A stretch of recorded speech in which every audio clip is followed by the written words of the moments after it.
여러분, 여러분과 나라 걱정, 아이들 걱정하는 방송입니다. 안녕한가 전역의 안전 빵빵입니다. 네. 두 번째 주제입니다. 자, 자, 혈세로 허겁지겁 막은 버스 파업. 이제 밑빠진 독에 물 붓기 시작됐다. 참 기가 막힙니다. 제가 이렇게 될 줄 알았어요. 네, 네. 이건 1년 네. 전에 다 예상이 됐던 문제입니다. 그러니까요. 뭐 많은 네. 언론들이 지적하죠.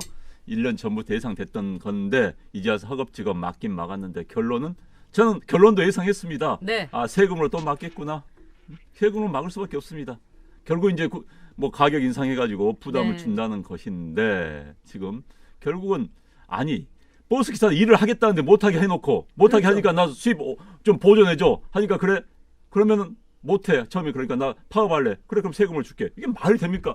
그 양반들 52시간요 일하겠다는 사람들이었어요 이상을 그러니까 특례로 지정을 해주면은 아무 문제가 없었습니다. 근데 그렇습니다. 특례에서 뺀 겁니다. 그러니까 버스 기사분들 입장에서 본다면은 한 달에 한 300에서 400 버는데 100만 원 정도가 사라지는 거예요. 생각해 보십시오. 자기 수입의 3분의 1, 4분의 1 사라진다면은 못 버티죠. 그렇습니다. 집에 어떻게 빵이라도 하나 사들고 못 들어가는 겁니다. 그러니까는 파업을 해서 난 이해가 충분히 가요. 그 사람들 일을 안 하고 돈을 주겠다 더 달라는 게 아니라 일을 하겠다는데 못하게 하니까 그럼 돈 보증해 달라 이 이야기인 거거든요. 그래서 이제 결국은 이제 인상 버스금 인상으로 막았는데 결국은 우리 주머니 터는 겁니다. 그렇습니다. 정책 잘못해가지고 주머니 터는 거예요 시민들. 네. 기승전 세금이고 스티브 잡스가 연간 1조 3천억이라고 스티브 잡스님이 말씀하셨는데 정말 이 박원순, 이재명 다 특검에 집어넣어야 될 사람들입니다. 그리고요 혈세를 뭐든지 세금으로 이렇게 막아가지고 그러면 결국은 어떻게 하라는 거예요? 우리 지금 세금 내는 게 너무 많은 거예요. 저도요. 그리고요 저는요 이렇게 생각합니다. 지금 1조 3천억 원이 이게 올해만 들으면 제가 얘기를 안 해요. 아, 그럼요. 이게 더 늘어날 겁니다. 네. 근데 문제는요. 바로 이 버스 대란에서 저는 첫 번째로 들고 싶은 건 52시간제의 문제인데 두 번째는 정치적인 야합이에요. 자, 김현미하고 말하자면은 이해찬하고 이재명이 불러갖고 거기서 뭐 10분 만에 이재명이가 오케이라고 했다는 거 아닙니까? 이게 있을 수가 있는 얘기입니까? 그리고 박원순이는 또 거기 가가지고 서울시가 합의했다고 올려주겠다고. 야 이렇게 나라는 생각하지 않고서 그냥 세금으로 지금 뭐 나오면 나 박원순이 이렇게 했죠. 나는 대권 나갈 거니까 서울시장 뭐 괜찮아 이러면서 그냥 와 그냥 몰아준 거 아닙니까? 네. 이런 정치적인 야합 짬짬이 진짜 너무 나쁜 사람들이에요. 네. 그리고 이재명 씨 같은 경우는 네. 지난번에 자 요금 인상 안 된다. 특히 준공영제에 대해서 엄청나게 비난했습니다. 그렇죠. 준공영제는 뭐 이른바 네. 기득권을 보장해 주는 거고 대대손손이 이렇게 누구를 겨냥한 이야기였냐면요. 남경필 지사 겨냥한 이야기였습니다. 그럼요. 왜냐 남경필 지사가 버스회사 사장집 아닙니까?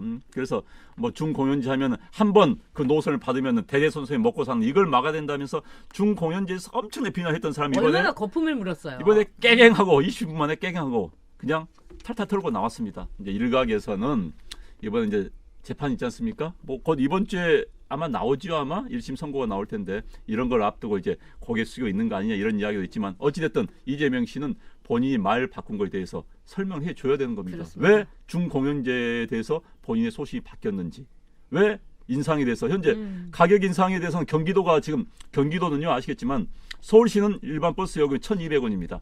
경기도는 1,250원이에요. 그런데 경기도만 200원 올리면 1,450원이 되는 겁니다. 같은 수도권 사람인데 누구 서울은 1,200원, 수원분은 1,450원 하면 열받지요. 왜? 그럼요. 수원분 서울 왔다 갔다 하기 때문에. 게다가 이제 뭐 장거리 뛰는 버스는 400원 더 오른다. 큽니다. 부담 큽니다. 사실 이거요 어떤 분들 버스 요금 30분이면 딱 카드 치고 나오면 이제 30분에 네, 하면 돈이 안 환승해야죠. 나오죠. 네. 그거 안 돼가 열받아 한 분들 많이 있어요. 그런데 그런 분들한테 요금을 400원씩 매일 왔다 갔다 하면 800원. 또 하루에 두세 번 타면 그런데 그렇게 요금 마음도 올리는 거. 자기들은 솔직히 말로 자가용 타고 다니니까 아닌지 몰라도 서민들은요 배 아픕니다 진짜. 네. 제가 보기에는요 지금 이제 그 이재명하고 김현미하고 이해찬하고 이렇게 셋이 모여서 했을 때 제가 보기에는 이게 문제가 아니라 뭔가 이재명한테 뭐 하나를 준 것 같아요. 알사탕을요. 네? 그렇기 때문에 이재명이 어떤 사람인데요. 어떤 점에서는 그냥 한 번 물면 놓지를 않는데 이재명이 더 이상 이재명이 아닌 거 아닙니까? 자기가 입으로 나온 거를 딱 그렇게 거품을 물던 이 버스에 대해서 이렇게 그냥 올리겠다고 한 거. 이거는 뭐냐? 뭔가가 있었던 거예요. 그러니까 여러분 한번 볼 필요도 있습니다. 그래서 모든 것을 이렇게 야합으로 간다는 거. 근데 중요한 것은 지금 우리가 지적을 한 대로 52시간제인 겁니다. 자, 워라밸 이게 결국은 생계 위협이 됐고 52시간제가 버스 운전기사 같은 사람들에게 먹고 살 수 없게 만든 그렇죠. 거예요. 네. 말하자면은 이 52시간제를 제외를 시켜야 되는데 굉장히 저임금 근로자 중에 하나입니다. 네. 보통 260만 원에서 270만 원을 받았다고 하는데 57만 원에서 한 60만 원이 까지는 거예요. 그러면 210만 원 갖고 가장이 그 돈 갖고 지금 살 수 있는 이런 상황이 아니에요. 물가도 이렇게 올라가고 있죠. 너무너무 어렵지 않습니까? 그런 점에서 이 버스 운전기사들은 파업을 할 수밖에 없는 건데 문제는 뭐냐. 이걸 1년 전마다 다 할 수 있어야 되는 겁니다. 근데 손 놓고 있다가 뭡니까? 참 교통카드 찍을 때마다 분노 게이지 오른다. 정말 그렇습니다. 네. 음모론. 네. 김현미 다음번 경기지사 나오려고 이재명이 물 먹였다라는 음모론도 있습니다. 네. 아, 그거 얘기됩니다. 네, 네, 네, 네. 그렇습니다. 네, 경기도에서 얘기됩니다. 국회의원이 한 두세 번 하면요 지사를 네. 경기지사를 꿈꾸거든요. 그럼요. 네, 이건, 김현미. 네, 이게 네. 음모론이고요. 네. 네, 그러면서 이러겠죠. 아, 이재명이 내가 한번 이거 올리라고 하니까 10분 만에 깨갱하던데요? 뭐 이러면서 이제 다닐 거 아니겠습니까? 아, 얘기된다. 네. 자, 바다 쪽비님, 김현미는 일산 폭파 후 전라도로 공천, 뭐 이것도 가능할 것 같습니다. 네. 지금 일산은 완전 폭파됐어요. 네. 네. 그런데 지금 저는요 네. 주 52시간 문제를 좀 이야기를 짚고 네, 넘어가야 되는 그렇습니다. 겁니다. 정말 정책이란 건 저도 근로자들 정말 편안하게 일 열심히 하고 저녁에는 정말 휴식을 할 수 있는 저녁에 삶 사는 건 좋습니다. 이게 우리 모두의 바람이에요. 네. 그러나 현실은 그러지 못합니다. 현실은 그러지 못하기 때문에 우리가 이야기를 하는 겁니다. 현재 주 52시간이 적용이 된다 해서 형사처벌을 받는 나라는 대만하고 우리밖에 없습니다. 유럽 같은 데는 형사처벌 없어요. 그냥 권유 사항입니다. 미국 같은 데가 좀 과태료 있는 주들이 있어요. 그렇지만 다 적용되지는 않습니다. 네. 게다가 기본적으로 유럽의 선진국들, 이른바 사회주의 시장 경제를 하는 나라들마저도 주 52시간, 그러니까 법정 근로시간에 대해서는 노사 합의로 많이 맡겨둡니다. 일본 같은 경우는 주 50시간 있어요. 그러나 그것에 대해서는 탄력 근로가 굉장히 아주 적용 범위가 넓습니다. 우리나라처럼 타이트한 나라가 없어요. 우리나라처럼 주 50시간 한다면서 이렇게 급속도로 게다가 형사처벌까지 하면서 이렇게 강한 압박을 하는 나라가 없습니다. 대체 뭘 하겠다고? 대한민국이 그렇게 잘 사는 나라입니까?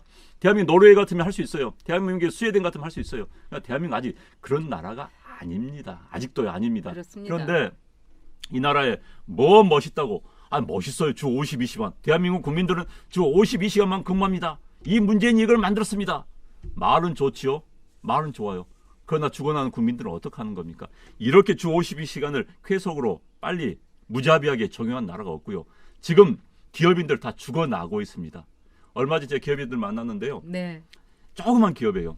그런데 일단 능력 있는 애들이 굉장히 이걸 싫어한다면 자기는 일하고 아이디어 내면 밤새 그럼요. 일하고 싶다는 거예요. 네. 그런데 능력 없는 애들은 피차 월급 나오니까 은근히 즐긴다는 거예요. 이런 세상이 돼버렸습니다. 게다가 주 50시간 되다 보니까는 일은 계속 유지하려면은 당장 우리나라 이제 조선업계가요. 당장 문제인 게 주 50시간이니까 연장 근무가 안 되는 거예요. 그럼 새로운 사람을 써야 됩니다. 그 조선업계 어렵잖아요. 그 사람도 월급을 줘야 되는데 게다가 숙련 노동공을 근로자를 구할 수가 없는 거예요. 이게 여러 가지가 맞물린 문제인데 주 5시간 때문에 김주겸이 굶어 죽겠다. 식당들 다 죽어납니다. 그렇습니다. 지금. 네. 그런데 주 52시간을 이렇게 강행한 이유 이해가 되지 않습니다. 그들의 꿈은 국민들에게는 악몽인 겁니다. 그렇습니다. 아진아님이 정말 국민 파업하고 싶다. 네. 정말 그러니까 사람들이 지금 이 나라를 뜨고 있지 않습니까? 네. 그리고 어저께 이제 저희가 같이 저녁을 먹은 분이 그러는 거예요. 이 52시간제라든가 이런 것 때문에 체육대회도 못 한다는 거예요. 그렇죠. 네, 예. 직원 체육대라든가 그렇게 단합대회도 못 하고. 이제 주말 해야 되는데 그러니까요. 할 수가 없는 그럼 거예요. 평일날 할 수도 없는 네, 거고. 네. 그리고 만약에 체육대회 같은 걸 통해 가지고 또 거기서 경기도 많이 일어납니다. 네. 뭐 이렇게 캐터링하는 업체도 하고 그렇지요. 술도 선물도 팔리고 주고. 선물도 하고 예. 거기에서 나오는 이 경기가 얼마나 큰데 그런 거 다 못하게 하니까 이 문재인 정권은 국민 고사 정권이다. 국민을 말라 죽이는 정권이다. 저는 이렇게 생각합니다. 자영업자들 죽어나는 거 네. 보십시오. 네. 두 번째로 50시간 근무가 굉장히 큽니다. 여러 가지 사회 분위기도 있지만은 또 미투 분위기도 있고 하지만은 이제는 회시가 나니까 자영업자 동네 자영업자들 다 죽어나는 거예요. 그렇습니다. 그런 52시간 때문에 기업들 우리가 그동안 버텨왔던 게 빠르고 열심히 하고 집중력 있게 뭐 이렇게 일을 하는 거였는데 52시간을 이렇게 하니까는 일단 납기를 못 맞춰요. 해외 기업들이 한국 기업을 우리가 선호하는 게 바로 이런 거였습니다. 네. 자, 한 달 안에 맞춰 해달라. 그럼 우리는 밤을 새서라도 근로자에 딱 달라붙어 만들어내는 네. 겁니다. 그래서 중국에 맡기면 2달 걸리는데 뭐 베트남에 맡기면 3달 걸리는데 우리는 한 달만 해내는 거예요. 네. 밤을 새우라도. 이게 우리의 최대 장점이었어요. 이 장점을 죽여버리는 겁니다. 네. 그러면서 모르는 거예요. 지금 이 장점이 죽어 나간다는 것을. 네, 이 호밀밭의 이 파수꾼님께서 문재인 정권은 한마디로 이 사회주의를 해가지고 연방제로 가기 위해서 모든 것을 망하게 하는 거다. 제가 보기에는 망조 정권입니다. 그래서 이 문재인 씨에 대해서는 저는 정말 이거는 역사에 남을 나라의 정말 저는 막 사악한 정권이다. 정말 욕을 하고 싶은데 제가 욕은 할 수가 없고 네네. 진짜 사악한 정권이다. 그리고 우리 모두에게 이렇게 많은 폐해를 준 정권은 없었을 겁니다. 네. 나라를 뭐 혁명으로 정권 잡았기 네. 때문에 혁명시로 바꾸겠다 하지만 나라를 망조로 바꾸고 있습니다. 이건 네. 제가 진짜 하고 싶은 이야기예요.